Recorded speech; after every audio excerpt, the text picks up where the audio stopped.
Hi everyone, and welcome to ALS Canada's webinar series for 2023. Today we are navigating your healthcare, and we are joined by a group of lovely women that are going to speak to us today about who you will meet and what you can expect after your diagnosis and through this journey of ALS. Today, we'll be meeting with Sarah McGuire, who is our Senior Manager of Community Services at ALS Canada. You'll be hearing from Brianna Marshall, who is an occupational therapist at Sunnybrook Clinic. And you will also be hearing from Suzanne Zietma, who is the social worker from McMaster Clinic. Please feel free to put all of your questions in the chat box, and we will be answering all questions at the end. And welcome. And I'm going to kick it off and send it over to Sarah. Sarah? Thank you so much, Melissa. It's a pleasure to be here, and I'm looking forward to hearing our other presenters as well. So one of the main purposes of this webinar today is to make a little bit of sense, because it can be extremely confusing trying to know who is who and keep track of that, because fortunately we are able to work very closely together with our ALS clinics and home care services, but it can make it a little bit confusing for everybody. So I'm going to describe what our services are here at ALS Canada today, but I will start with our registration process. Typically, our ALS clinics, the ALS clinics around Ontario, will handle the registration process. Not always, but most of the time. But it can be made by anyone. Anyone can make that referral. Anybody can complete that registration form. The form is available online at als.ca, but it is essential that that person has a confirmed diagnosis, and we do require the name of the diagnosing neurologist as well in order to process the registration. Once the registration has been processed, typically within a week, you will hear from one of our community leads. And we currently have 8 community leads around the province. And their role is to help navigate the healthcare system, provide resources, information, liaise with the ALS clinics, home care, community agencies, and other healthcare providers to work together to ensure that our clients and their families have access to the best care possible. Our CLs, that's how we abbreviate that, community leads, our CLs have a wealth of knowledge and experience, and we do encourage our clients to work closely with our CLs, as they can be a tremendous support. They really are ALS experts who can provide excellent support and education to healthcare team members who may not have much experience with ALS and require a little bit of support in that way. Our CLs are available for in-home visits and virtual visits. You can communicate with them in the way that's easiest for you, and that could even include texting. So we try to be as accessible as possible. We do rely on our clients to keep us informed with any changes, reach out to us if you have any questions or concerns. And otherwise, we do regular check-ins, say every 3 months or so. But if you need them in between, you just please reach out. They're a wonderful service and they're fabulous. So I highly recommend connecting with your CL. One of our popular services is our support groups, and they're all hosted online via Zoom, and they are currently for people facing the diagnosis. And it would be either the client who is the patient or the family member of the client. And it is essential that it would be a registered client with ALS Canada or one of their family members. As I mentioned, they are online via Zoom. They're a drop-in format, so you can kind of come and go as you please once you're linked with one of the support groups. And we have 3 main types of support groups. One is an open group, and that is available to clients and caregivers. We have a caregiver-only group, and that's sort of self-explanatory. That's specifically for caregivers. And we have a client-only group as well. And again, that's self-explanatory. That's specifically for clients. And it's important to have all of these options, because sometimes people feel the need to be a little bit separate from their caregiver, so they can discuss with other clients what they are going through. And similarly, sometimes caregivers need to connect with other caregivers and be able to speak about some of the issues that they're experiencing, and that way, you know, they don't cause distress to somebody else.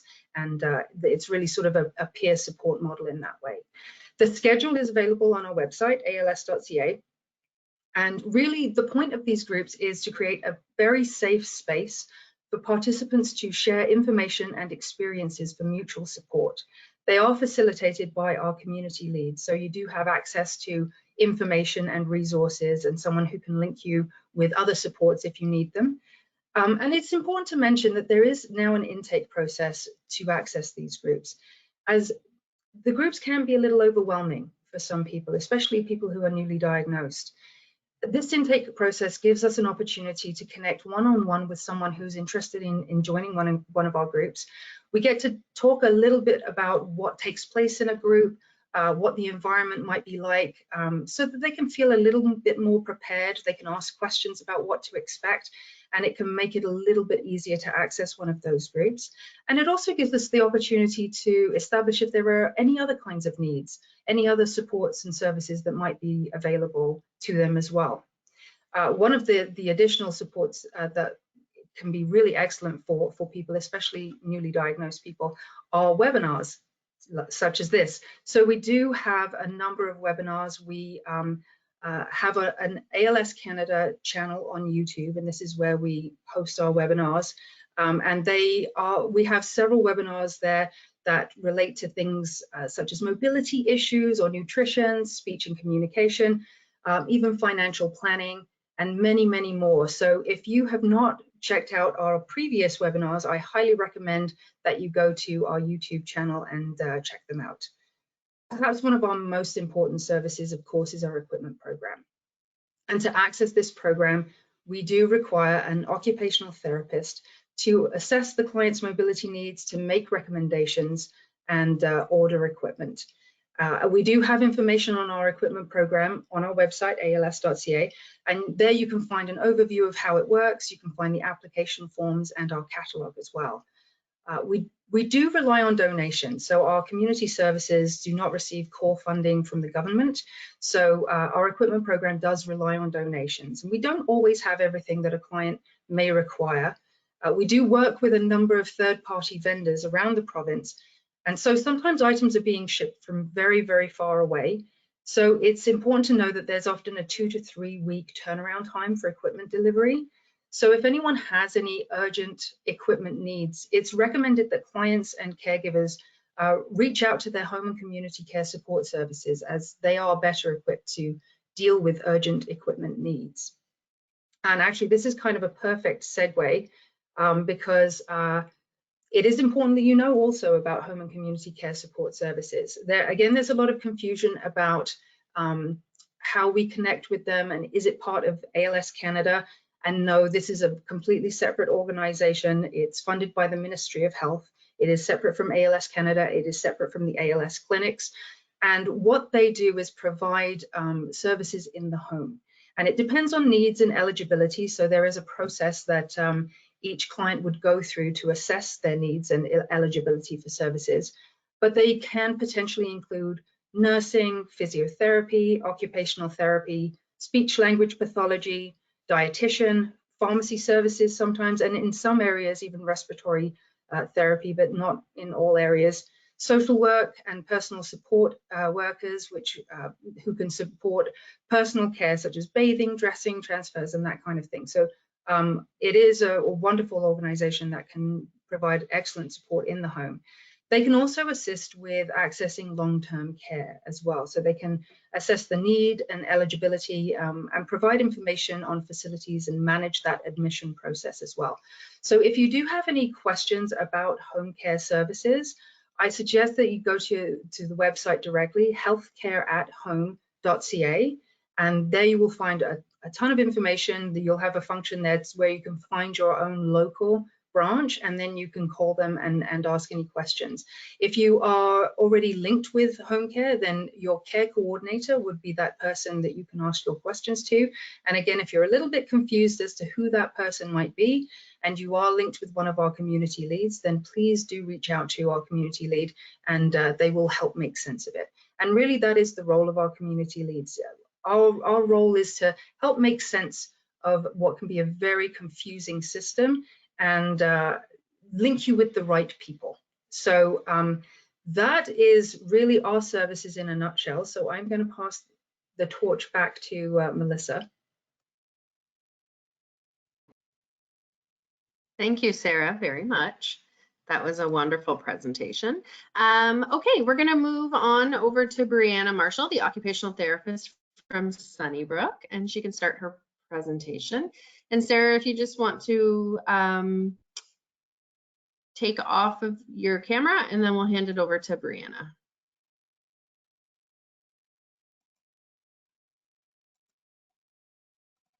Okay, Brianna, you are now the presenter. Okay, and I am an OT, not a technology person, so just give me a second here. It's all good. We have lots of patience for technology. Thank you. Okay, is that working? Can you see the screen there, Melissa? Absolutely, we can see it's perfect. Wonderful. Okay, so yes, hi everybody. I'm Brianna. I'm the occupational therapist with the Sunnybrook ALS Clinic, and here to talk a little bit about the role of OT and especially the role of OT from a clinic perspective. So I chose to frame it as, you know, what even is occupational therapy anyways, and other questions you've been too afraid to ask. And I've tried to come up with some of the questions that people ask me about OT, whether it's patients or honestly, people I've known for 10 years who still don't understand what my job is. So hopefully this helps clarify some things, but I know that the question box is also open. So if other questions come up while I'm talking, just put them in the chat and I'll do my best to answer them at the end. So to start with, who am I? So I'm, like I said, I'm the OT who's worked with Sunnybrook's Neuromuscular Clinic since about 2018. Some of you know that I took some time off during COVID, but I'm now fully back. In that time, I've worked with over 1,000 people who have ALS or other associated neuromuscular diagnoses. And I'm what we call an ADP authorizer. So that's an occupational therapist who has some additional training in mobility device prescriptions and communication device prescriptions and is able to access some government funding for that. I also like mentioning that I was a family caregiver in the past and different diagnosis, but I understand even when I'm part of the frustrating systems, I also understand what it's like to be on the other side of that. So I do try to have that perspective, but systems.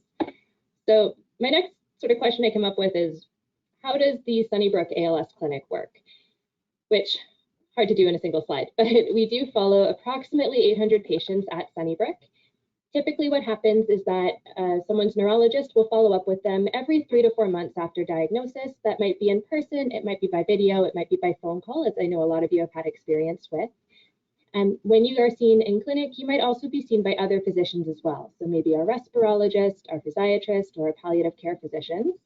And you might also get flagged for the allied health team. So there's a whole handful of us at Sunnybrook. We have nursing, respiratory therapy, speech language pathology, dietitian, occupational therapy, and a social worker. Depending on which clinic you're associated with, there's different types of allied health teams out there. So I don't know for sure with the other clinics, but that's what we've got here. And we're available for consultation both on clinic days. If you're here in person, you'll see us pop in and out around the doctors. If you've had a phone call or a video call with the doctor, we may give you a call a couple days later or a couple weeks later to check in. Or if you've got questions in between clinic visits, the allied health team is really here so that you can reach out to us in between for anything that's come up urgently that's clinical in nature.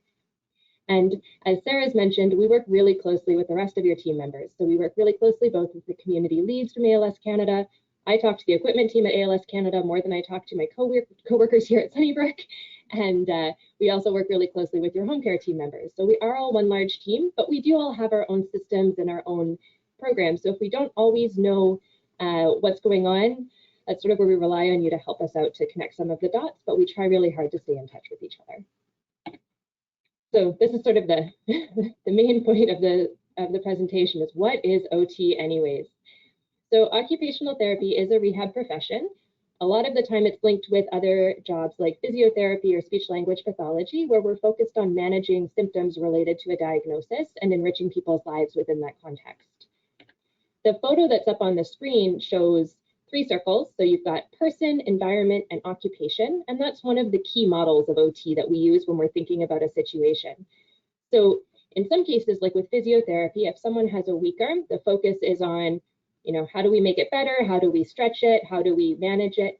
In OT, we're more likely to look at the situation and say, how does this person's symptoms and environment impact their ability to do the things that they want to do or that they need to do?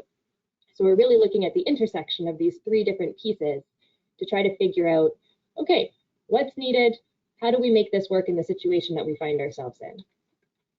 So some of the other questions I'm asking myself tend to be things like, okay, are there tools or services or strategies we could use that would help someone do the things that they want to do? Or this is where I know I'm my most annoying and most lectury, but how can we keep someone safe while they're doing the things that they want to do? And so all of those things kind of come together, and that's sort of what defines OT for me, is looking at that intersection between those three factors and trying to figure out, okay, what are the next steps? How do we problem solve our way out of this? So that's sort of the theoretical background, but I also sort of wanted to walk through what happens during an OT appointment. And that could be either with myself in clinic, or a lot of similar steps will also take place with an occupational therapist at home. It just might look a little bit different based on their approach. First and foremost, the most important thing before an OT assessment is that you consent to it. So you always have the option to say no to an occupational therapy assessment. I will not be offended. We know that you're really busy and overwhelmed and that there's a lot of people and a lot of demands on your time. If you're not ready to have a conversation with us at any point, you're always allowed to say, whoa, we've seen a lot of people today. Can we talk later? That's always allowed. Especially when you're here in person, we're trying to fit in as much as possible, but we get it. So that's my most important thing, is that you are still calling the shots in your healthcare journey. So you're allowed to say, not right now, another time. But if you consent to moving forward with OT, this is what we would typically do. So first step for me is always a physical assessment. I know the doctors tend to do one, but I like to do my own because I'm coming at it from a slightly different lens.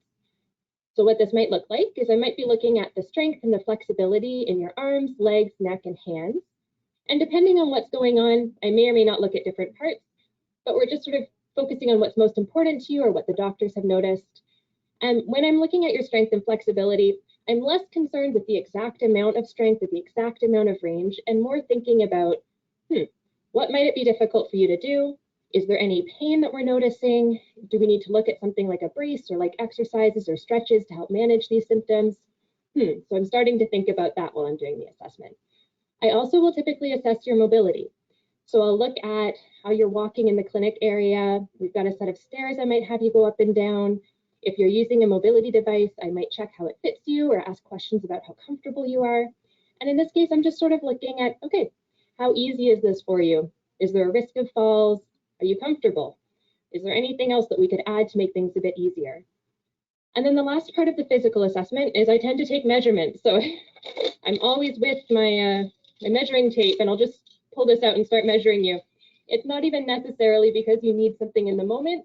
It's just because I like to have things on file in case you need something in the future, so we can order it without having to sort out a whole appointment just to take measurements.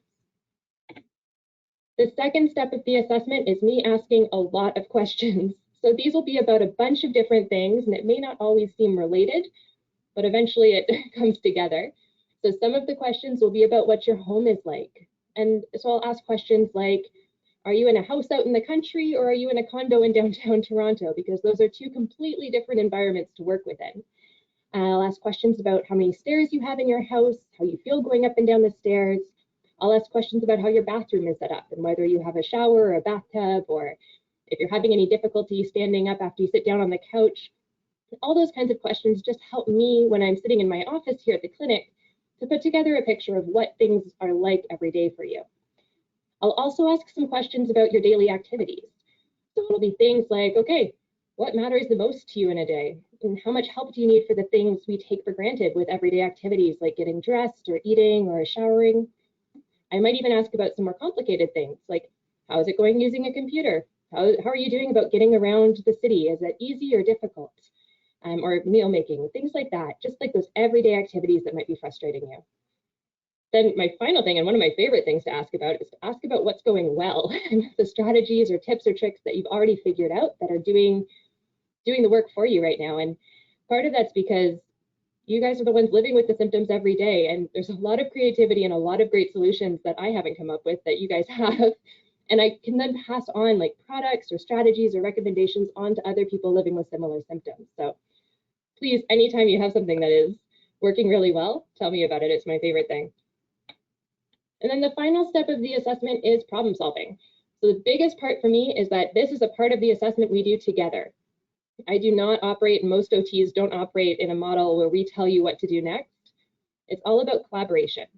So it's hard because I make this joke all the time, and I think there's a lot of people that have already heard it on this call, but I consider myself an ideas person when it comes to OT suggestions. So I give you all the options that I know about, and then I'm looking for you to tell me what's going to work or what's not going to work for you, because you're the one who's the expert in your own life. I'm just the one that knows about the different equipment and services out there. Once we kind of come up with a plan about what's going to work right now, what's not going to work at all, and what we might be thinking about for the future, I put together a whole bunch of stuff. My emails are notoriously long, but I'll be sending you resources, whether that's some handouts, some links, or some videos. We'll talk about how to order equipment. Sometimes I do all of the equipment ordering. Sometimes it's a situation where you might need to do some follow-up on ordering some equipment. And then I'll place referrals or complete paperwork as needed as well. So whether that's some funding requests, whether that's placing referrals to home care. Typically, the referrals that I am in charge of for home care are home care occupational therapy referrals, home care physiotherapy referrals, or outside of home care, we also talk about private physiotherapy and options around that. And I assist with the PSW referrals at home as well, typically, just because they're things that come up in our conversation. And then I try my best to remember to send along a copy of what we've talked about and what the plan is, so that you've got something that you can check back on as well to make sure that everything we talked about is in order and that it's happening as it should. That's sort of the OT assessment piece. And that was sort of, again, really general, but okay, Brianna, what do OT solutions actually look like with all of this? And there's a lot of them, so I tried to group them up here as best as I could, but I'm sure I missed some. I came up with sort of three main focuses that I have when I'm coming up with interventions or solutions. The first one is to save energy. It's one of the biggest concerns that people come in with is I just don't have the energy that I did before. It's getting harder to do the things I need to do every day. Fair enough. So let's save energy where we can so that you've got the energy to use for the things you want to use it for. So that might look like using a mobility device, just so that you've got the energy to actually do what you want to do when you get where you're going. It might be talking through strategies for energy conservation. You know, are there ways you can plan your day or plan your week so that activities that you need the most energy for are happening at the times of day when you have the most energy? I can also be the one to help with some of the crazy funding applications that are out there, whether it's for workplace accommodations, accessible transit, disability tax credits, those kinds of things, again, are looped into OT. I share it with nursing and social work here at the Sunnybrook Clinic, but those kinds of things, if you think there might be something out there that you qualify for, instead of doing all the research yourself, you can always ask us those questions, and we're happy to talk you through what we already know about. The next sort of chunk that I could think of were sort of the interventions that I come up with to prevent complications. And these ones can be tricky sometimes because they're the conversations that I might be pushing a little bit where there isn't a problem right now and it's not anything that's impacting your day-to-day life, but it's something I want you thinking about in case anything changes in the next couple of months. So that might be things like braces or splints. I usually help out with ones to do with the ankles, with the hands, or with the neck. It might be talking about home safety equipment. How do we keep you safe and prevent a twisted ankle or some nasty bruises? I help the neurologist screening with people's fitness to drive motor vehicles. I also give recommendations around stretching and range of motion. So if you've got some stiffness or some soreness in your shoulder or your neck, there's some options that we can talk about as far as keeping everything loose and the joints healthy. I'm also involved in pressure wound prevention. So making sure that we don't, we've got you comfortable, we've got your skin healthy, we've got you on the right kind of surfaces to keep you well. And then the last section of activities or solutions is enabling activities. So making sure you can do the things you want to do. That might look like adapted devices if your hands are weak. It might look like going through ideas for home modifications or renovations. People have sent me plans before and I'm happy to go through them with you. Like I said, referrals for home care support. So if it just makes sense to have someone at home to help you do the things you need to do, we can talk about what referrals and options for that look like. And then I'm also one of the people that helps to screen for assistive technology referrals. And if that's something that's going to make it easier to do the things you want to do, we absolutely can look into that as well. Okay, so segueing a little bit, this is jumping all over, but one of the other big questions that comes up with me because I'm so involved in the equipment prescription process is where does this equipment even come from? And why is there so much of it? And Brianna, I need a garage to hold all of this stuff you keep sending to my house. I'm sorry. So I sort of broke it down to 4 places that equipment might come from. The biggest one that I use and that Sarah mentioned is ALS Canada's loan cupboard. It's fantastic. We love it. It's amazing. It is donated equipment, so it is incredible for having things that are available non-urgently, things that are available in the catalog, and for equipment that might be transitional in nature, where you need it for a while, but you might need something else in the future. You do need an OT signature to access this equipment, so you are welcome to reach out to either myself or your home care OT or your community lead. If you reach out to your community lead, they'll probably point you back to either myself or your home care OT, because an OT signature is needed to fill out the forms. The other thing I'd like to mention about this is that what's available through the catalog is what's available in the catalog. So it's available online. You're welcome to review it, or I'm happy to always review it with you. But if it's not found in the catalog, it's not something we can access through ALS Canada. I also want to point out that there is no equipment that comes from Sunnybrook specifically. So I am always happy to help order equipment, but you're looking at my office right now, so I don't actually have anything here that I can donate to people or give to people. We don't have anything at Sunnybrook. Everything that I'm ordering comes through ALS Canada for the most part. The second option for equipment is private purchase or rental. And this is something that especially comes into hand with what I call sort of the smaller stuff. So things like adapted grips or your splints, those aren't available in the loan catalog. So it's something that if it would be useful for you, it would need to be purchased privately. Your private insurance might cover some of these devices, however. So it is always worth checking in with me to see if there's any funding available. There may or may not be, but if there is, I'm always happy to assist with accessing it however we can. The other time people would use private purchase is if there's a specific piece of equipment that you really want and that would work perfectly in your space. Amazing. We just might need to have that purchased privately versus something that we can order through the loan cupboard. The third option, like Sarah mentioned, would be equipment available on loan through home care. This is different depending on where you are in the province, so we can't speak globally about what's available or when it's available or how it's available. However, it's always worth asking your home care coordinator if there's something you need urgently. Check in with them to see if they can get it in place for you. Typically, there's a 30-day free loan period, and then after that, there's often a rental fee. So a lot of the time, what we're trying to do is get the home care equipment in quickly and then replace it with equipment from ALS Canada so that you don't have to pay after those 30 days. And then the last sort of chunk of funding for equipment is government funding. The government funding process in Ontario is very regulated. There's a program called the Assistive Devices Program, and it's very specific about which equipment it covers. Unfortunately, it's an incredible program, and we love it for what it does, but there's very little flexibility. What it typically has funding for is custom ankle braces, custom power wheelchairs, high technology communication devices, and if you're on ODSP, they may also help out with some home safety equipment.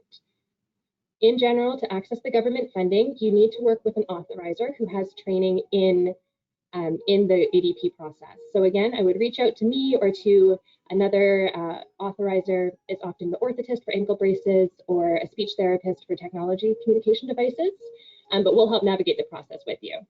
And like it says at the bottom, if you're confused, you don't actually need to have this memorized. Just reach out to us and we're happy to talk it through with you anytime. Okay. Brianna, I'm just gonna, can I just stop just because there's questions about ADP, so I think it's a good segue right now. So it says, what does ADP cover specifically? Can you only access it once? And then who services equipment if it breaks? Great question. Okay, so what does ADP cover? That's a fantastic question. It really is broken down into a number of categories. So I'm going to speak to the ones I know about, but there is, if you go online, the Ministry of Ontario, it's not the best website, but there is a list of all of the equipment that they do and don't cover.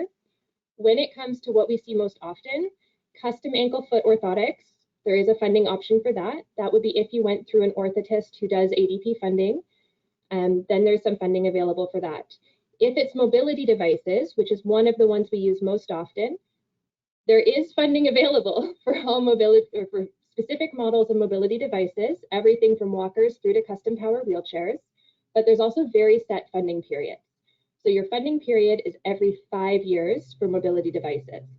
So if you've talked to me in clinic about it and you've said, oh, this nice person at the home health store said I can get a walker and the government will pay 75%, you've probably seen me go, no, no, no, no, no. Let's get that from ALS Canada so we can save your funding for a future device that you may need towards the end of the 5 years. And that's because the ADP funding is 75% regardless of what device you're getting. So when I do the math, 75% of a $400 walker is nice. 75% of a custom power wheelchair that's $25,000 is a lot nicer and a lot better use of that funding. So definitely worth doing some research, but I would always talk it through with your OT to make sure that you're being as wise as possible with how you're using that ADP funding. There are some additional pieces too. So I believe there's some ADP funding for nutritional supplements. I am not the expert in that piece. That would mostly be our dietitian. There's also ADP funding for some communication devices. Similarly, you always want to navigate that process with the assistance of a communication device clinic because they are the ones that are going to help walk you through that process. Again, ADP is not something that you need to have figured out. It's very confusing, even for those of us who are authorizers and in the middle of it. So talk to us if you've got questions about it, if you've heard things about it. We'll be happy to walk through it with you, but there are really specific guidelines about exactly what equipment and exactly when we can order things. Was there another part to that question that I forgot? And then, yeah, and then who would service equipment through ADP if there is an issue? Yes, so the vendor. So for example, if you have a communication device that's been funded through ADP, you would connect with the clinic that prescribes the device. Similarly, if there's an issue with your custom power wheelchair, for example, you would go through Motion Specialties, which is the company that provides the equipment. There is a service line number that I should give, that any of your OTs should give you if you have a device from them. If I haven't, you can always contact me and I'm happy to give it to you again, or for the first time if I forgot. But yes, so if the equipment comes through the ADP program through a vendor, that vendor is who you go to for repairs. In some cases, repairs are covered. In other cases, they won't be if it's not related to regular wear and tear, or if there are significant things that need to be fixed. Perfect. Thank you very much. All right. No, those are great questions, and that was perfect timing. All right. Okay, so if you are looking to have an OT assessment, how do you find one? So I've got two different pathways here. If you're followed by the Sunnybrook Clinic, if your doctor works here at Sunnybrook, you just need to contact me. That's as easy as it is. You're on my caseload. We can decide together whether it makes sense for us to have an appointment, whether it's virtual or in person, or whether it makes sense to have a home care OT go out to the house. So easiest option, just contact me. We'll figure it out. If you're not followed by the Sunnybrook Clinic, contact your home care coordinator if you have one. If you've got a home care coordinator already, fantastic. That's a really direct way to go. Other clinics have different setups, but you can always contact your clinic coordinator as well for the right direction on where to go with that, or your community lead through ALS Canada. So there are ways to access an OT assessment. Home care coordinator is the most direct, or the home care line directly if you're not followed here. But again, if your clinic has told you differently elsewhere in the province, follow what they said. All right. And then this comes up all the time. Can I have more than one OT? Yes, please, absolutely. Take as many OTs as you can get.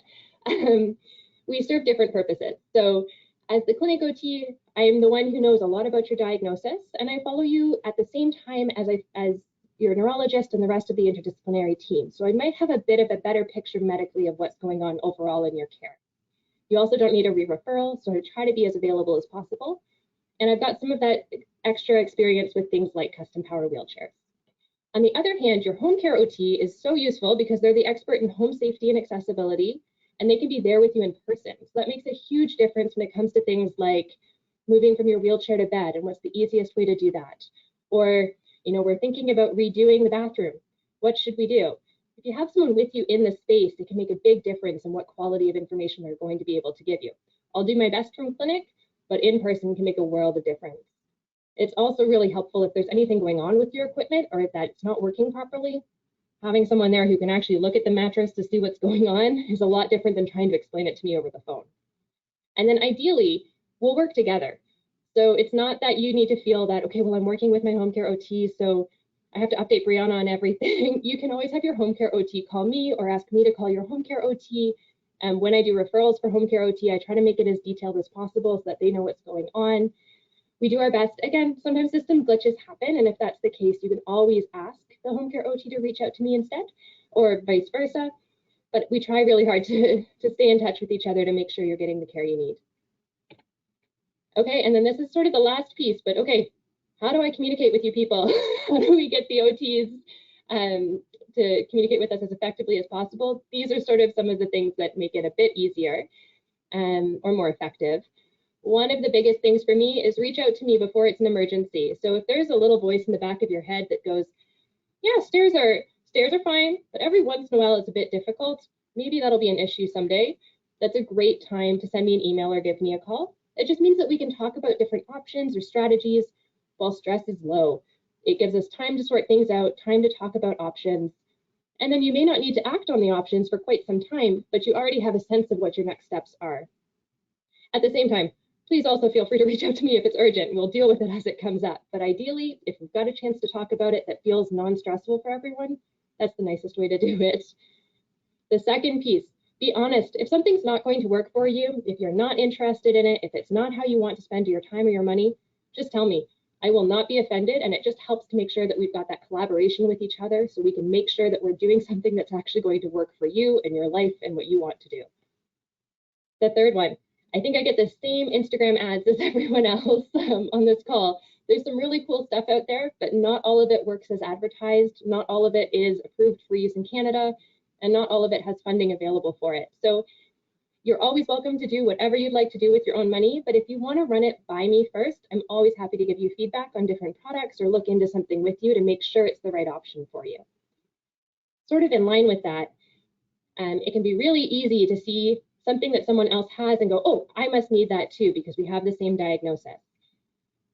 Everyone's got different needs, different situations, different symptoms. So if you think you might need something that you know someone else has, ask me about it, but there might be a reason why someone has something and you don't, or vice versa. It's always a conversation that we can have together, but don't think that you need to have certain things just because someone else does. Another thing that can be really helpful, like I said, trying to describe things over the phone can be so hard, even for me, wheelchairs especially. I've been doing this for years and I still don't know how to explain a wheelchair properly over the phone. So if something's broken, if there's something going on where you feel like you're, I'm always leaning to one side, or just something's not working right or not fitting right, send me a photo. It's one of the best ways for me to figure out, oh, okay, yeah, that's what's happening here, and this is the change that we can make. And the last thing that's so important, don't be afraid to follow up with me if you're waiting for something or it feels like I've forgotten something. Typically, I haven't forgotten and it's just stuck in the system somewhere, but I never feel badly about being reminded about something. I understand how important all of these interventions are for you.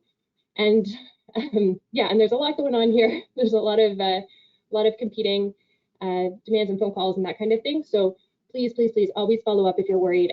I will never be offended. I will always be happy to double check and make sure that things are in place the way they should be. So open communication is the best thing. And yeah, just never upset by that, always grateful for it. So please follow up as needed. And yeah, so that's it for my piece. I'm going to try to exit out of this here. Thank you so much. That was an amazing presentation. And I think I'm just going to ask you some questions now because there is some filtering through. So Ray would like to know that if you have used your 75% on a wheelchair, have you used up all your government funding? No. So thank you for asking that too. So like I said, the funding's kind of in different pockets. So there's a mobility pocket, there's a nutritional pocket, there's a orthotics pocket. So don't worry about having used it up. There's quite possibly other areas of funding accessible, or even in the case of a wheelchair, there may be, again, it's complicated. I don't want to get too far into the weeds. There may be other situations that if a different mobility device was needed or different cushions were needed, that we could figure something out that way. So ADP is complicated and there are funding limitations on it, but using it for one device doesn't negate everything else that ADP covers. Okay, perfect. Thank you. And then the other question we have from Les is the OT able to follow up with third-party vendors after delivery of equipment, for instance, regarding fit or suitability, or is it all up to the vendor after that point? Ooh, good question.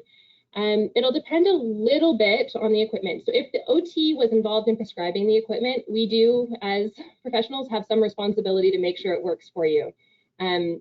So on that initial delivery, if it's not as described, it doesn't work for you, that kind of thing, please involve us. That's important. If it is a situation where it's through the loan covered, also involve us. That's helpful for us to know, and we can help to coordinate the repairs, but you can also contact the equipment team directly. If it's been several months and something's gone wrong and it's something you purchased privately, in that case, probably reaching out to the vendor directly makes the most sense because that will be the easiest result. But if you're having a headache with the vendor, you're having difficulty communicating what's going on, you can always loop us back in, and that's okay too. So I think it's a situation where I'm saying there's no wrong pathway to take, and you can probably involve us. In certain situations, we may be more or less able to help, but definitely reach out to us if there's something going on with your equipment that isn't working for you anymore. Okay, thank you. And then I think I'm going to loop Sarah back in, and then you both probably maybe can answer this. So one of the questions is, my clinic does not have an OT on site. So what do I do? Who do I talk to? So either Sarah or Brianna, if you would like to answer that question. If you want to take a stab at it first, Brianna, you are the OT expert. So what I would do in that case is reach out to your clinic about being connected with home care or self-refer to home care. For the areas that don't have an OT in clinic, going through home care is what makes the most sense. And they often will actually have OTs that are more frequently assigned to clients with your diagnosis. Not always, but often. So I think that would be my initial recommendation, would just be get yourself connected with a home care OT, and your clinic can sometimes help with guidance about how to access those referrals.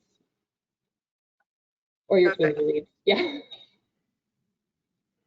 Okay, so just spinning off that question, Sarah, you might be able to help with this one. I live in a rural area, i.e. country with cows. I am on a wait list for OT, PT, and nursing. How do I access equipment? I do not have funds. Well, one of the things I would recommend first is make sure that you're linked with your community lead. So the community leads are the experts in that particular region of knowing what's available, what services might be available there, and possibly being able to advocate to expedite your access to these services. So that would be the first step that I would recommend. Perfect. Thank you. And Sarah, if you'd like to stay on, we do have some questions geared towards you. So thank you so much, Brianna, but don't go far because I'm sure questions will come back for you. Sarah, this is from Russ. What other motor neuron diseases do you service? That's a really great question. I wish I had them off the top of my head, but there are some. So what I would recommend that you do is I can actually get back to you with that information, but anybody else who's looking for guidance around that, please send an email to communityservices@als.ca, because if you're not one of the other similar diseases that we do provide support for, we may be able to find out what organization can support you. So anyone with questions about that, please reach out to that email address. Again, that's communityservices@als.ca. Perfect, thank you. Okay, the other question is, what are your CLs trained on, i.e. background? Are they therapists? And do you have to use them, or can you just use equipment or support groups? Excellent questions. So first of all, it's important to know that ALS Canada is a non-medical agency. So we don't provide medical services, even though some of our community leads do have a background in, say, nursing, some have social work, a variety of backgrounds. So they do come from expert fields. However, that wouldn't be their role as a community lead. And that's why we have access to other services, either through the ALS clinics or your home care services as well. They do have the ability to link with any of those services and work very closely, and they are very often the expert when it comes to ALS. So even if you do have access to different services and excellent health professionals, it's very common to have access to a health professional who is wonderful, but may never have worked with somebody with ALS, in which case that's when it's a really great idea to loop your community lead in, because they can then support that person and provide information and education around ALS. So they are certainly very skilled at being able to link you with different services and to ensure that you have access to all the services that are possible. But no, you don't have to work directly with your community lead. You can absolutely just access equipment.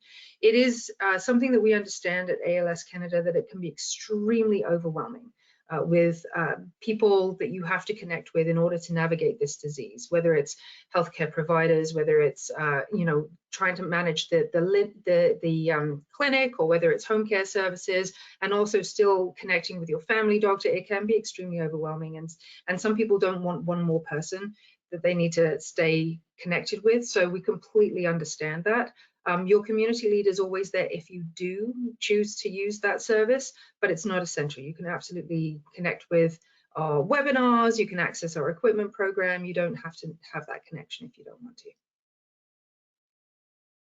Perfect, thank you. And then the last one that says, do you implement PSWs or is that the LHIN? I have so many people calling me, I can't keep track. It's confusing for my husband. Is ALS Canada the first touch point? I'm very glad that this question has been asked. This is one of the main purposes of this webinar, is to make sense of who's who. And no, we don't govern those services. So any of the services that come into the home are governed by home care, which was known as the LHIN, which is also confusing, and previously known as CCAC. So basically any of those services that come into the home are governed by the Home and Community Care Support Services. And so the term care coordinator, that is usually, not always, but usually connected with those services. So whoever your care coordinator is, that would be the person that you would approach about any services in the home. I kind of think of it as 3 buckets. It's maybe an oversimplification, but really anything to do with your diagnosis, specifically to do with ALS, anything to do with medication and sort of anything medical, that's where you need your ALS clinic. Anything to do with services in the home, that's your home and community care support services. And anything else, or if you're confused about the first 2, you can always link with ALS Canada. Your community lead will help make sense of all of that. Was there another piece of that question that I missed, Melissa? Do you implement PSWs? No, we don't. However, your community lead can reach out to your home and community care support services care coordinator to advocate for services as needed. But very often, and maybe our lovely presenters can correct me on this, very often the ALS clinics are a big piece of that. So they can make the initial referrals for these services. And sometimes that's an easier process for the clinics to manage, but not all clinics operate the same way. And your community lead can definitely be involved as needed. Okay, and then we just have one more question from Ray, and he's just asking, is LHIN a good service for someone with ALS? I personally, and actually, Melissa, you might want to speak to this too, as one of our fabulous community leads, but I certainly, from the clients that I've worked with, I've heard really great things, that it really can provide some peace of mind. So I've not personally had any negative feedback on that at all. What are your thoughts? Definitely. You know what? I do talk to clients that are at risk for falls, or if they are by themselves or have another elderly person in the home, that LHIN is just a safety net, right? So if you are prone to falling, or if you are having issues with communication, then LHIN definitely is a good thing to look at. It's affordable. There is a subsidy available for people, but basically it would be a necklace and that has a motion sensor that senses if you fall, and then it can directly call 911, or if you are prone to falls, it can call a family member. It creates care plans for people. And again, it's just if you are by yourself or if you are at risk of falling and need help to be picked up, then LHIN is just an additional safety measure. So I think it's a very good service, Ray. Okay. That's awesome. And that was a wonderful demonstration, by the way, of the knowledge that our community leads have. So see, you can ask them these questions and they just got the answers for you, or they know the person who does. So thanks, Melissa. Thank you. Thank you, Sarah. I'm going to throw it to our social worker, Suzanne from McMaster, in 1 minute, but I just wanted to let everyone know we're very fortunate today. I just got a message from Susanna Fox, who is a speech language pathologist at the London Health Sciences ALS Clinic. And Susanna is one of our attendees watching the webinar today, but she's also said that she can answer any specific questions related to speech and swallowing. So if anybody wants to throw questions in the chat box, or the question box rather, about speech and swallowing, I'd be happy to read them out and Susanna can answer them. So thank you, Susanna. Okay, so now we're going to turn it over to our other Susanna Zietman from McMaster, and she's going to talk to us about the McMaster Clinic and her role as a social worker.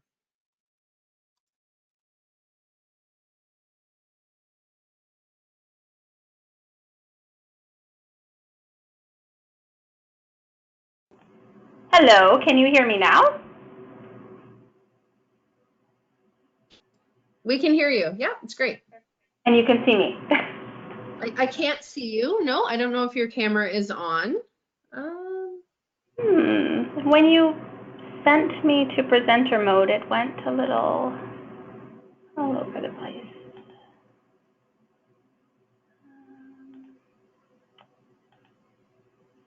Let's see here. Share my web screen. That should be good. Hi. Sorry about that. I see your beautiful.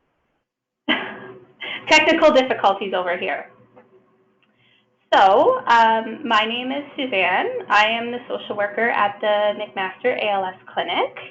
I don't have any slides because I thought I prefer just having a conversation and really just kind of explaining what we do here and what I do. I'm a newer social worker in the clinic, newer as in less than a year. So a lot of the stuff that I do, I'm trying to trying to figure out myself, and I've been very blessed with an amazing team. So I'll kind of start with the clinic itself. So McMaster ALS Clinic is in Hamilton, Ontario.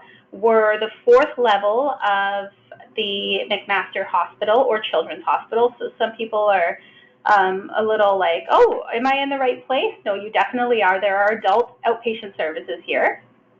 We are in the yellow section in the 4U clinic. And we're a really small team here, and I'm very blessed. I personally work with the 3 neurologists in the clinic, and then we have our clinic coordinator or our nurse as well, and then 1 respiratory therapist. And I know it was mentioned before by someone saying, well, my clinic doesn't have an OT and everything, and that is correct. We don't have it here in our clinic, but we do a lot of referrals outside of the McMaster Clinic if needed. A little thing about our clinic, which I absolutely love, is since we're so small, we really work together as a team and sit together for ideas, collaborate. I absolutely love that. So kind of a day in the life of our clinic if you were to come in for an appointment.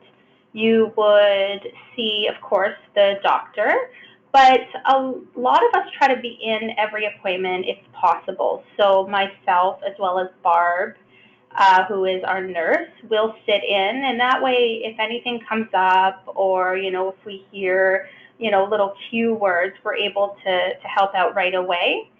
So you're not waiting to see one of us. Kind of a day in the life of what I do is I try to obviously connect individuals to services. I work really closely with, the ALS Society, the LHIN, and other local agencies just to help support with many, many things.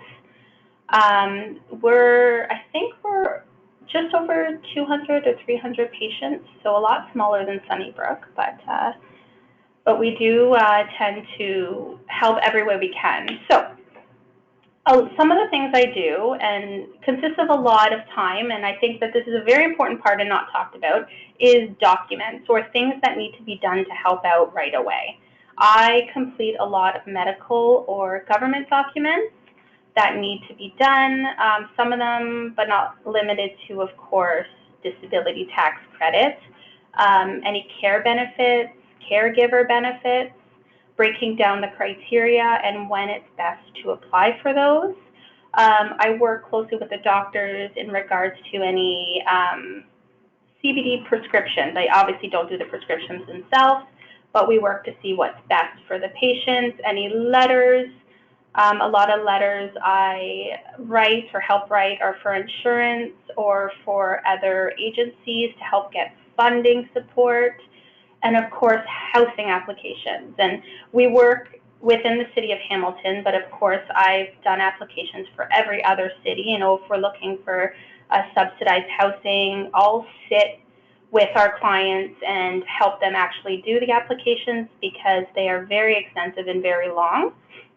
A few things, I don't specialize personally in any specific psychotherapy modalities, but what I do offer our patients and our families is supportive listening sessions.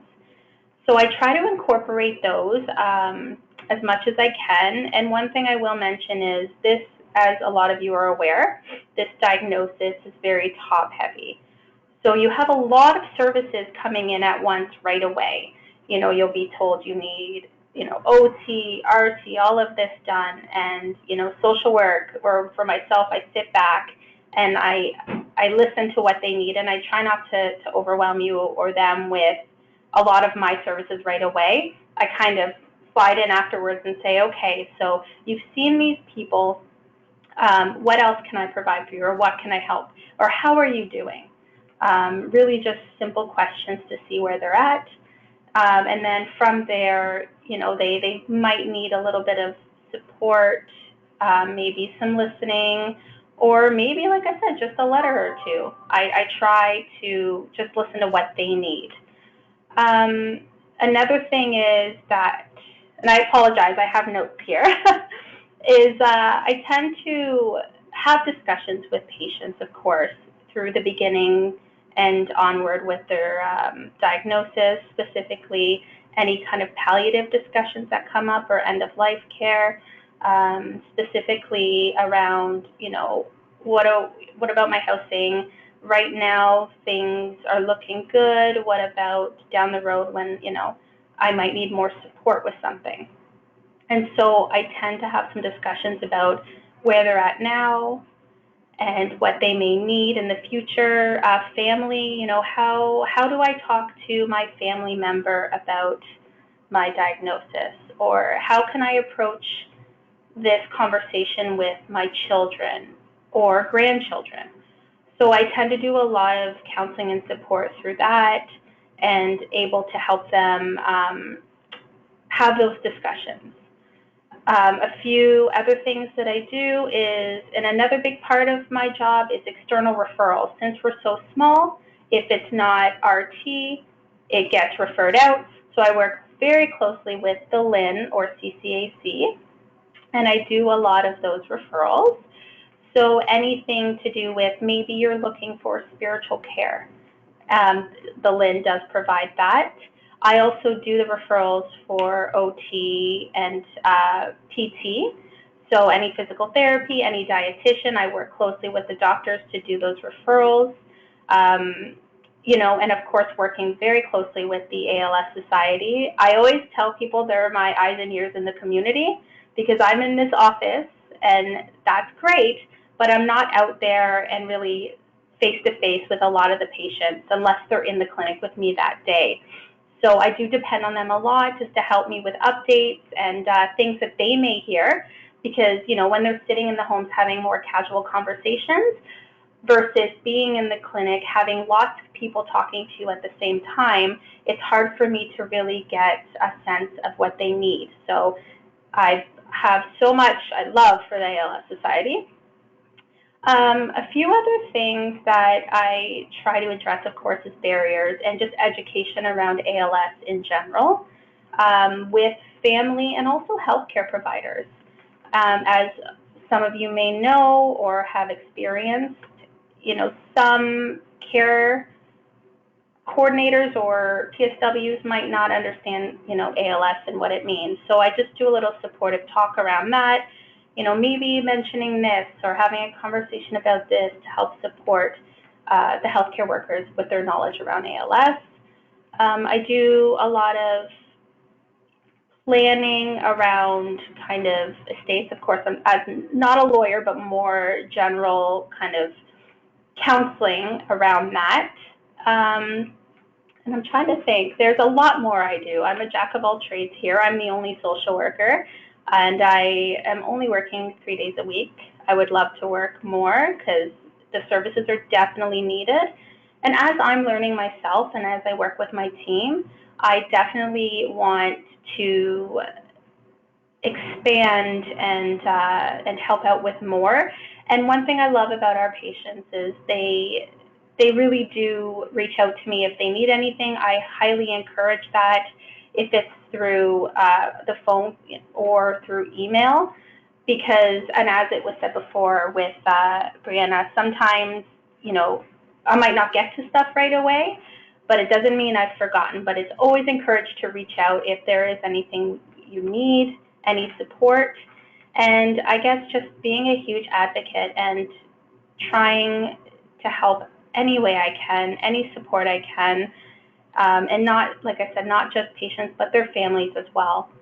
And I hope I can help. I hope I'm in this role for a long time and able to help as many people as I can. I think that's it. Thank you. Thank you so much. So we do have a few questions. I do think that you maybe answered one of them when you were doing your presentation, but Karen would like to know, do you do ongoing counseling, i.e. grief or trauma related to ALS? Would you do this while I was there for clinic day? Yeah, so one thing that, like I said, I try to do is offer those services in a clinic, and I'm very flexible, so we can book appointments ongoing, weekly, bi-weekly, however that works. I do have some experience with, you know, trauma-informed care as well as, you know, ALS bereavement counseling or any supportive counseling. And yes, we can do it. I don't know if this is specifically what you're asking, but I can do it in person, over the phone, via Zoom. I'm very flexible, and I try to accommodate as best we can because I do know some individuals aren't able to make it into clinic, and some of our appointments are still done virtually. So I offer those services as well. Perfect. Okay, another question from Stephen is, do you advocate with the LHIN for more PSWs or a palliative transfer? Oh, I love this question. And yes, yes, yes. To elaborate on that, which happens quite often, is I tell my patients and their families, try to reach out to the LHIN first. But if you're getting, not resistance, but if you need someone to help advocate for you, to explain your situation, to seek better or more services, absolutely, I will do that for you. And I've done it before, and I'll do it time and time again because I truly believe, and I hear their stories, and I see what they need. But yes, most definitely I do that. And in regards specifically to palliative care, yes. So I work very closely with our doctors. So if that was something that the patient felt they needed or they were close to wanting that type of service, I would instantly reach out to our neurologist and say, this is the situation, how do you feel? We'd work together. More likely than not, the neurologist is in agreement with me, and we would then do the referral for palliative care. Perfect, thank you. Okay, another question for you from Heather says, you mentioned writing letters. Lately, I've had to get a number of letters from my doctor, i.e. Service Ontario attendance exception, access card application, pre-admission forms for respite care, etc. Rather than bother my doctor, could my social work complete these letters, i.e. forms? Another great question, and you poor thing, that seems like a lot of paperwork. Yes. A lot of my role here is doing that, and it's a really important part of the job that is not always discussed. Paperwork and documentation, very important. Absolutely. I don't know what clinic you go to, but it is best to reach out to the social worker there. I personally do a lot of letter writing, advocacy writing, and then of course, I liaise with the doctors. If it's a doctor's note that's needed, I help draft the note, get the doctor to sign, and more than likely, if you need it, we can scan it and send it to you via email. If it's one of the letters specifically for a healthcare exemption that you need the original document, we can meet you here out front so you don't have to pay for parking. We can hand it to you or mail it to you. But yes, most definitely. Okay, and last question so far, it says, you mentioned estate planning. Is this something the clinic does, end of life planning? Is this something that you would meet with my spouse about and let him know what he needs? Absolutely. So again, just, you know, there's no legal, I'm not a lawyer, but just around what could potentially come up and what might be needed, absolutely. If that's the case, having a conversation over the phone or a face-to-face meeting to discuss the areas where you know, POA or estate planning might be a good idea. And of course, we can help facilitate with that paperwork and explain what needs to be done. Absolutely. There isn't much that we can't do, and well, I should reword that. There isn't much that if I don't have the answer, I can help seek that answer. That's another thing that social workers do. If I don't have the answer, I will help you try to find that or come up with some sort of solution. Perfect. Thank you very much. Great presentation. Okay, so I have a couple more questions. Oh, you know what? We just have one more for you too. Kathy would like to know, what are the housing options beside renting, which is too expensive? Long-term care, subsidized housing, about a 5-year wait. What are my options? Thank you. Oh, wow. Yes. So well, first of all, it depends on where you live. Yes, subsidized housing, there's a very long wait list. Again, it's city specific. Renting, especially if you can't afford market rent, things do become a little bit harder. Or not in just long-term care in general, yes. Unless there is a crisis status or one that we can apply for where there's a little bit more of an urgency that can reduce that wait list, there aren't many options. But again, it's city specific.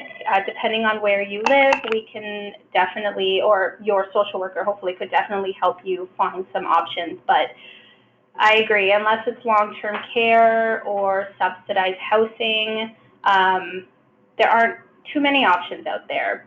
But definitely look at, if you're looking at subsidized housing, like I'll give an example specifically with the city of Hamilton, there are a few lists that you can go on as well besides the general list. So of course, none of these are all, some of them may apply. Homelessness status, critical illness status, those are things that can be applied for on top of the application to help bump you up the list. Perfect, thank you.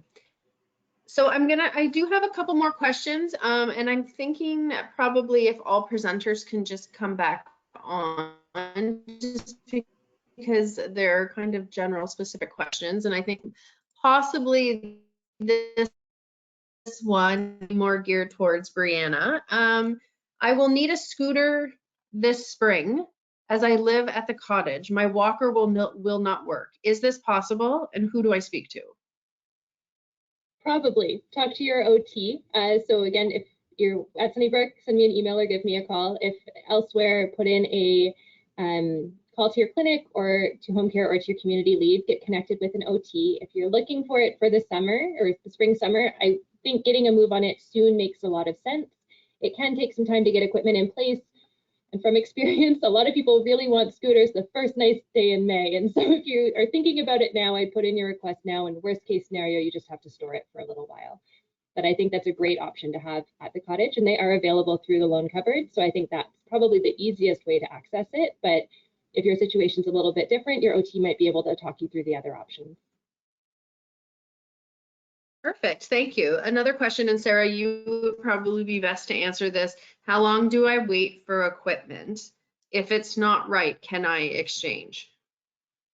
So remembering that Brianna had said that equipment may come from different places, but assuming that equipment is coming from ALS Canada, it usually takes about 2 to 3 weeks to access equipment. So again, we do work with a number of different vendors around the province. So you may be in Mississauga, but that piece of equipment might be coming from Thunder Bay. We don't know. So we have to wait for the vendors to look at the equipment, do any maintenance and repairs that are needed, cleaning, and then ship the item. So that's the reason it can take quite a long time.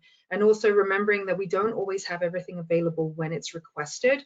That can add to delays as well. So reinforcing that messaging that as soon as something becomes a bit of an issue, rather than waiting until it's a real huge issue, it's really a good idea to talk to your OT as soon as possible and get that ball rolling, because we don't wait for you to be at a certain point in your progression before we give the equipment. If your OT says, yes, this equipment will help this person in their daily activities now, then we'll get rolling on that as soon as possible. So as much lead time as possible would be absolutely great. What was the second part of that question? I think you answered it pretty much, just about delivery times and things like that. But stemming off of that question, the next question is, how does ALS Canada pay for all equipment? This is a wonderful service. Well, thank you for recognizing that, first of all. We are entirely funded by donations. So we do not receive any government funding for our core services. So everything that we do does rely on the generosity of donors, whether they're giving equipment directly to us or whether they're providing donations through individual giving or events like our Walk to End ALS. You will see popping up all over the place in June. So this is how we're funded.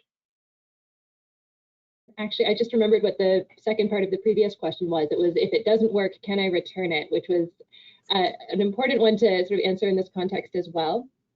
So when you're working with an OT, you might find that we are asking outrageous numbers of questions before we order equipment from ALS Canada. Specifically, I'm referring to the fact that if you are wanting a raised toilet seat from me, I will ask you to send me a photo of your toilet. And that's just because we're trying to minimize as much as possible equipment showing up that doesn't work, because it does cost ALS Canada money every time they have to do a delivery or a pickup.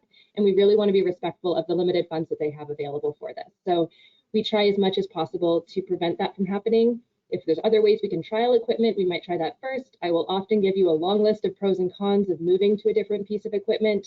We're really trying to minimize that.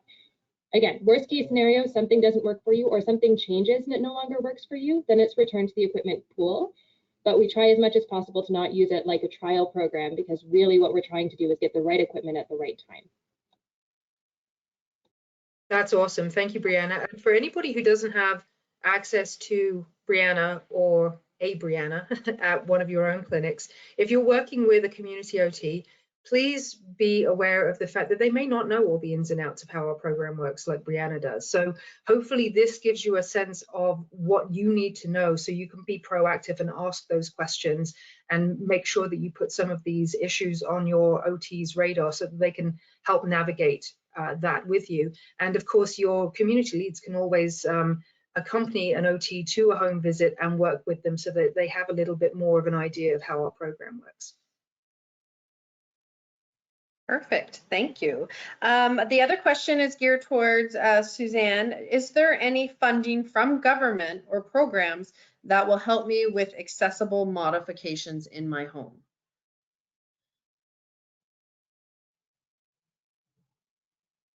Oh, hello, there we go. I don't know what's going on. I'm not having a good time with technology today. Yes, and I did see, Brand, I don't know, you were shaking your head yes too, so you might know the answer to this. And please talk as well if there's other, things that I do miss. But there is the March of Dimes for some vehicle and home modifications as well, and it is based on income. So it's just a little thing to be aware of, and definitely you can go online and look at their criteria there, and I do have a few individuals that I have helped kind of facilitate that. They seem to be having some success with it, although the last time I heard there was some minimal funding or lack of funding recently, and Sarah, Brianna, I don't know if you've heard that as well through them, but it doesn't hurt to try. Do you guys have any other?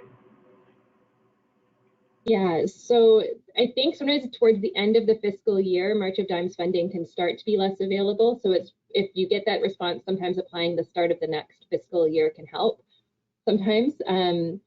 So, and I agree, I was like nodding, but it's yes with a caveat. So there is some funding available for home modifications. There is not enough funding available for home modifications. So in almost no circumstances will there be funding for you to do everything that ideally would happen to make a home accessible, but there are some bits and pieces we can pull together where possible. So that's just something to keep in the back of your mind.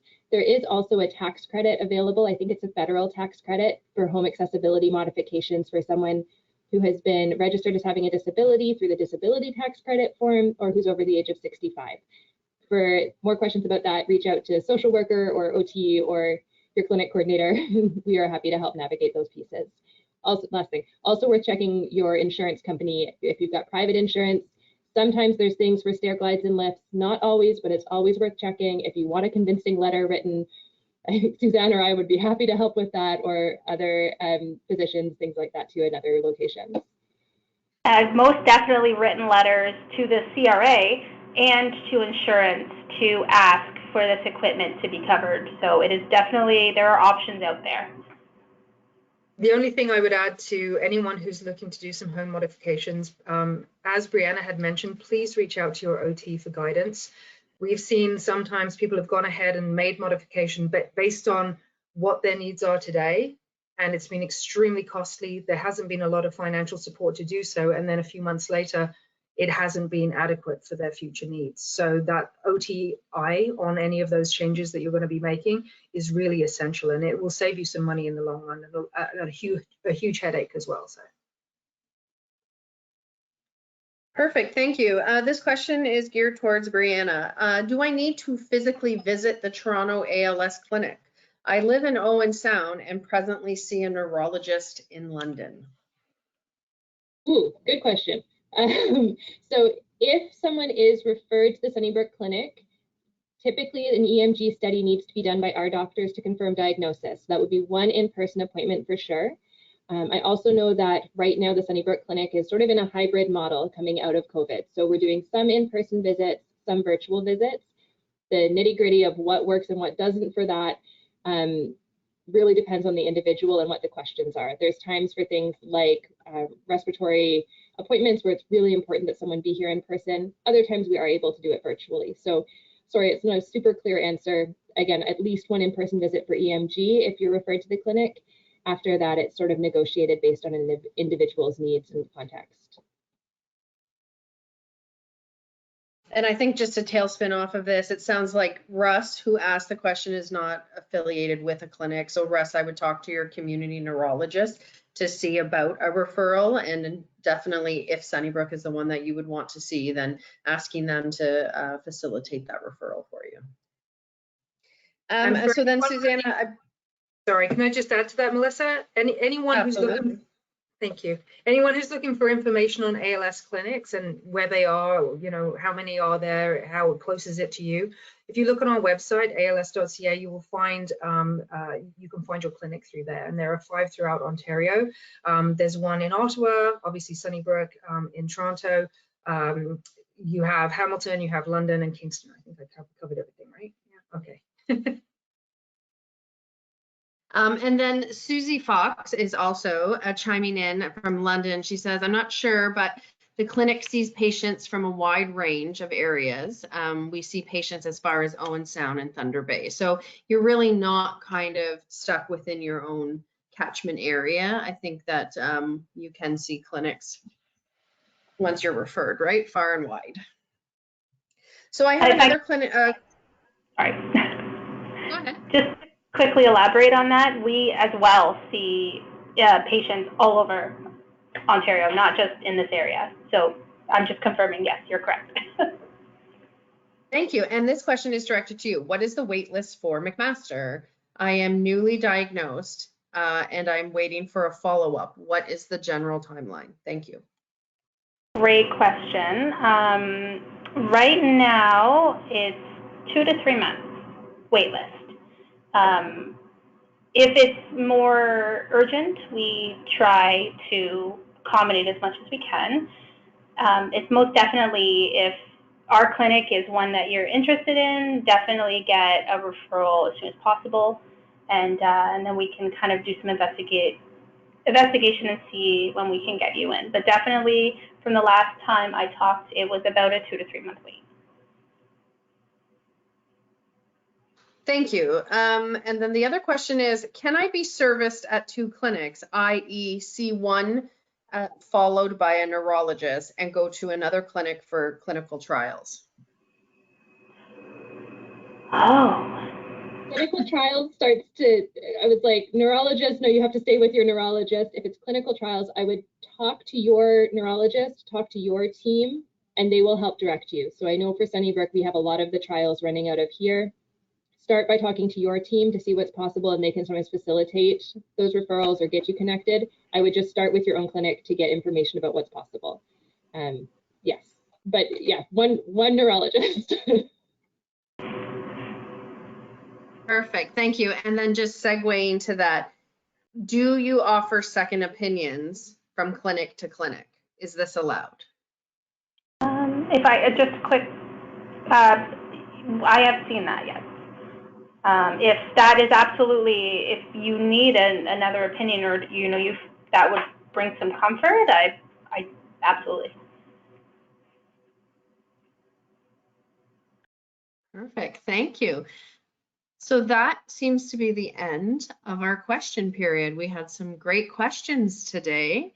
We are coming on almost 2:30. So I'll give it just a few more minutes for anybody has any more questions, but I would like to thank all of our presenters today. What a wonderful, robust conversation we had, and I think it's so important. And the feedback from our community is that this was needed, right? So who's who, and really I think today just demonstrates that we all do work together, right? So we all speak to each other, and we all have the best interests of our clients at heart. So I think this was great to demonstrate that we are a community and we are a strong one, and we work all together. So I'd like to thank you so much, and the feedback is terrific session. Thank you to all. So this is great. On behalf of ALS Canada, I would love to thank Brianna, Sarah, and Suzanne for taking their time out of their very busy schedule to join us today. We will have this recorded and put up on ALS Canada's website under our resource. So you can view at a later date, or if you wanted to go back and look at any of the slides that Brianna has put up. If anybody is interested in any of the contact information for our presenters, please feel free to reach out to myself or to community services at als.ca, and we will get you that information. Thank you so much. There's no more questions, so we will end the webinar, and I hope everyone enjoys the sun today. And again, thank you all so much for taking time out of your day to join us.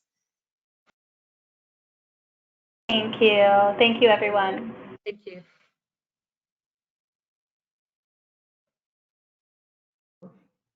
Goodbye.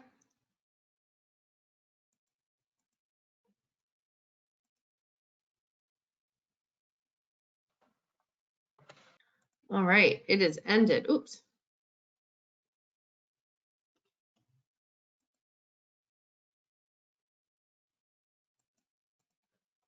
Are we good? Well, we're good. Are you still there? Hold on, let me turn my camera back on. Where are you? Can you see me? Oh, there you are. I'm like, where am I? It's like you hear voices, you're like, hello? Hello, hello, hello. How do you think it went? It went so good. It was a good webinar. You know what? We had about 63 attendees, good questions. Yep. And lots of great feedback. Like, thank you so much. You are such special people. Terrific session. Yeah, wonderful. No, I think that went really well. It was really interesting to kind of see everybody come in. I just want, hold on one second. Let me just make sure. Can anyone see us? I don't think so. I ended it, so no. Let me just make sure that I've ended this. No, it's ended for everybody. Because it still says the session is being recorded. Okay, let's end that. Okay.